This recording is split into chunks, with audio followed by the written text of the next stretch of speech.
Okay, I'm back again and I'm going to show you how to detail out the garlic. And I was thinking might be too little too late. However, it's really not because all the images that I saw, the detailing of the garlic, you took it as far as the lesson would show you. So I wanted to give you a few more tips. Now, okay, we all started off like this, and let's see, that one is a little overworked. I remember, I think I used it a couple times in demoing yesterday. However, okay, well we'll use this for later on. Let's say somebody gets a little too detailed. I think it looks cool on the monitor, but when I look at it in live motion, it just doesn't look quite right. Here's what most of you did end up with. Exactly what the video showed you, and probably the step-by-step in the book. Also, another thing, I kept thinking about the pigments that you're all using. Since I've written the book, there's a new color that I've been using. It's called transparent yellow, and it's a Winsor Newton color, and I'm going to add that into this today.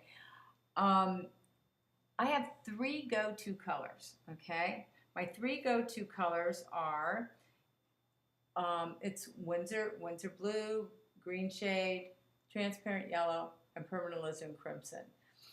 And why I do that is because when you take the transparent yellow,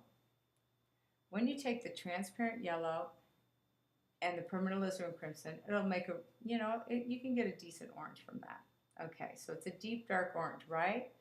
And you can pull it over here and tap in a little bit of blue, and look what you get. You get this really pretty burnt sienna, and you can just keep playing with it, and you can get all kinds of earth tones with just these three colors.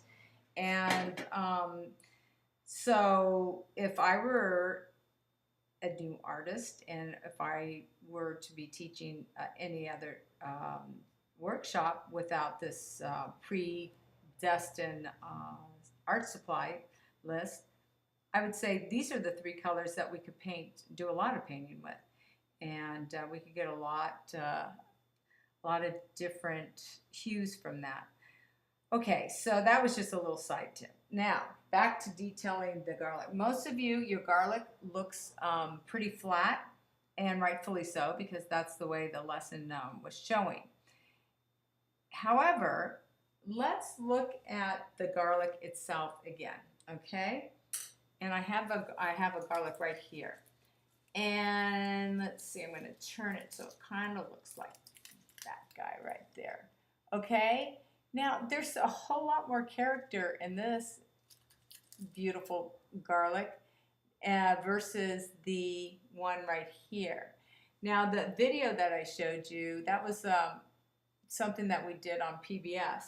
And of course, we're limited with time on PBS also. So we never got to really detail the garlic out. So I think this is really going to be fun for you guys, because there's nothing written nor filmed about this good old garlic. So with that being said, we've got a lot of body, a lot of movement, and I'm going to show you how to get that. Now we're going to go back to I'm going to use the Permanent Alizarin Crimson and Winsor Blue, and what I'm looking for is a blue purpley type gray, okay? And that's going to take a little manipulation with a lot of water. We don't want to go too dark, and for me that's kind of hard, but I am actually mixing the Winsor Blue and Permanent Alizarin Crimson. See that? That's almost like we could add a little bit of water or a little bit, and it's on the gray side, right? We could take a little bit more blue and it'll be on the blue side. So we can play with the, what I'm going to do is play with the areas right in here, the movement I want this to start looking like it has movement, and that there's, actual clothes in there. There's separation. Now, I know for most of you that the garlic worried you right from the get-go because you think you got it too dark.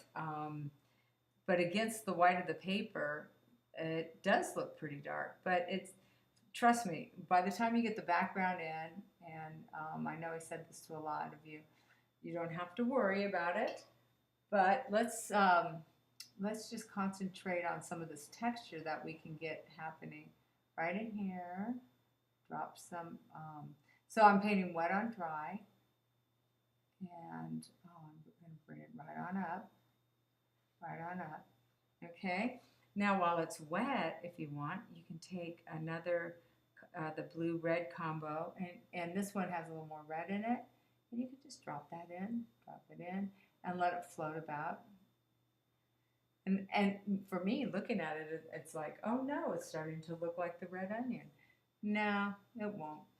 It won't at the end, because this is going to get very dark. So, and with the dark background, that's going to look very light.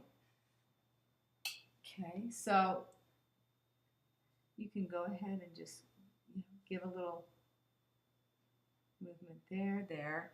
And if you want to go more with the blues, you can. See, I'm dropping a little bit of the Windsor Blue green shade in here.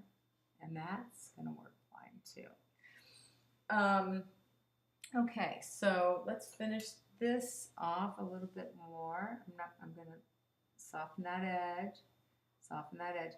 And you can keep building up these glazes, and then eventually, you know, you can keep working this right here. A little bit of movement right there. Okay, look at, and it's starting to get that look that's happening right here. Now you're probably saying, "Hey Joyce, it looks like it's more yellow than that color," and no worries. We won't forget about the yellow, but we don't want to put it in with our blue too soon, because sometimes that's when you're going to get mud or green, but that's fine. You know, the green, it's a light enough glaze to where you can experiment and have a lot of fun dropping in color. And this is where you paint away from the how-to and just play with it and drop it in, and then wet on wet. You know, this is wet on wet over here. Just drop it in, and then I'm going to take a somewhat clean brush, and then you go along and boom. Okay, so now it's starting to get a little bit more character. So now I'm going to look at the center. I have this is the combination with the red yellow, which makes an orange, and I don't even know if you're going to be able to see this in my palette. Okay, so I'm looking for more of a burnt sienna earth tony color right there. Now, while it's still wet, I'm going to take more blue to that brown, and I'm getting a darker brown. It's a nice chocolate brown. Oh, it's even almost black. Okay, nice. And you can drop that in and let it float. Okay, and then in the front part, what I'd like to do is just make it a little bit lighter. So I want a little bit of stippling in there, bring it on around, tap, tap, tap, up, up, up. Okay, boom, boom, boom, and so there you have it. So that's this is a little over exaggerated. I really want to lift that, but I'm not going to. I over exaggerated that brown, but yeah. So I guess I am going to lift it. Boy, oh boy. See, I just don't have the discipline that I asked my students to have. Move that. Okay, so there you have it right there. So are you finding, I hope you're finding these stretched canvases to be really kind of nice, that because I've noticed, I'm working on just 140 unstretched, but when I work on my stretched canvases also, I notice that my pigment doesn't lighten. So when I get a nice intense color, it stays exactly that way. So there you have it. Detail out your garlic, and it's never too late. So you can get in there and have some fun. Okay, that's it for now.